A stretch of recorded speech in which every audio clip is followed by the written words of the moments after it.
Welcome fans to the WB Mason Coaches Report right here on GoHofstra.com. I'm Brian Bull, joined with the head coach of the Hofstra women's soccer team, Simon Riddiough. And Coach, how's everything going? Good, thanks, Brian. Well, Coach, it was a milestone victory for you over the weekend, a 5-0 victory over St. Joseph's. That was your 100th career win. We'll get to what the win meant for the team, but just for you personally, you've never had a losing season. This is your 9th season as the head coach. What does win number 100 mean?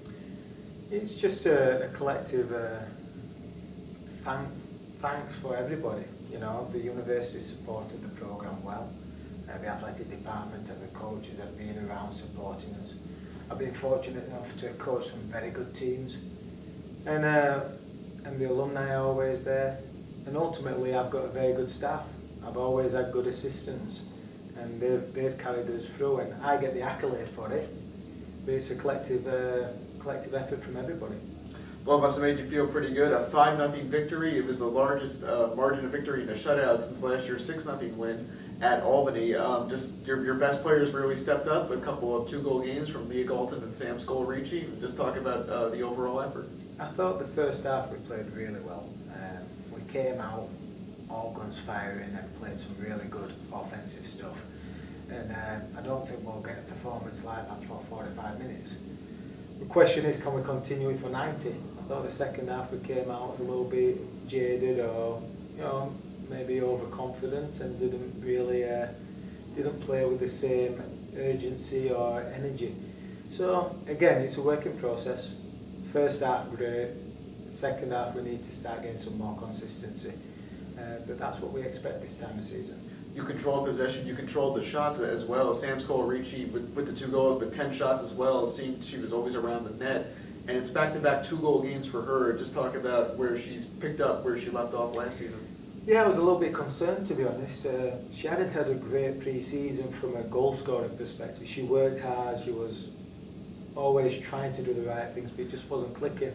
And then, fortunately, it's turned around pretty quickly. And like I said, 4 goals in 2 games is pretty impressive. And I think having Sam being confident of playing like she is at the moment only can help Hofstra go forward.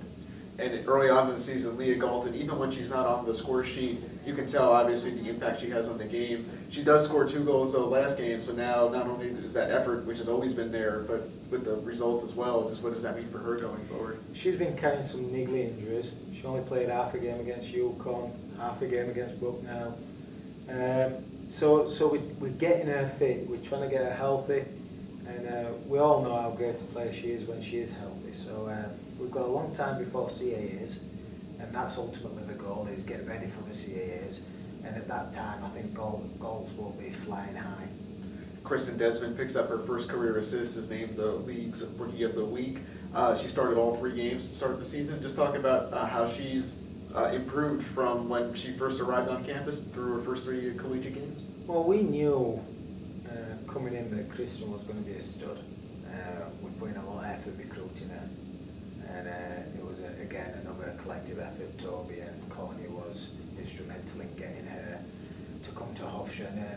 And we knew when you get a kid of that calibre coming in, they're going to make an immediate impact. And she's definitely helped our back line, and she's getting better and better by the day. She's understanding what we require from her, and she's becoming more of an offensive threat as well. So she's an unbelievable athlete, unbelievably versatile, and at this moment she's playing a tremendous role in our back line.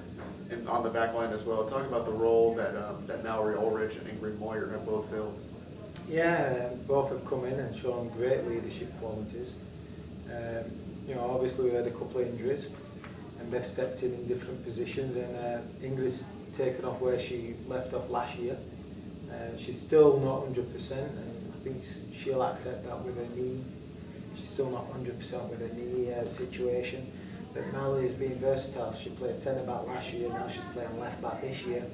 And she's just getting better and better as the years go by. And on the schedule, we talked about how difficult the non-conference portion was going in. This week you have a matchup against 2 pretty good teams, including against West Virginia, who's ranked 21st in the latest poll. Just talk about, they made the NCAA tournament, I think, 14 years in a row. Just talk about facing a team that's that challenging, so early in the season. Yeah, it's a challenge. We saw them last year, and they're just big, powerful, athletic kids. And Nikki Izzo's been there for God knows how many years, probably since '94. And she's done a tremendous job. She's got 2 Long Island kids as her assistants, in Lisa Stoyer and Marissa Canello, we know very well. They've just done from a coaching staff perspective, they've maximised everything from West Virginia, and you've got to give credit to their reputation and tradition, and they're a very good team, and we're playing them at their field, so it's going to be a battle. What's it going to take to come away with a win?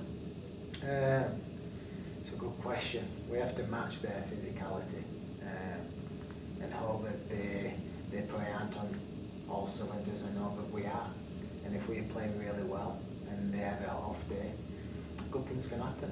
And in the game of soccer, you know, you can kind of take your hits and still manage to win 1-0, and that's what we hope to do against those type of teams. And like I said, West Virginia is a top 20 team, and they've just beaten some good teams as well on that way. So it's going to be a battle. And you also have another good team in Indiana State, just not that you're looking past, obviously, the West Virginia game, but from what you know from Indiana State, what are some of the things that they do that make them challenging? Well, they've started off season slowly from their perspective. Last year they were much more stronger from the results perspective, and it's like anything. They're a working process like us, and you know, they're taking the hits, and hopefully they'll turn it around and start winning when their conference comes around. So it's going to be a battle. It's 2 very good mid-major programs going head to head, and I expect another physical battle, and hopefully if we play well, good things will happen.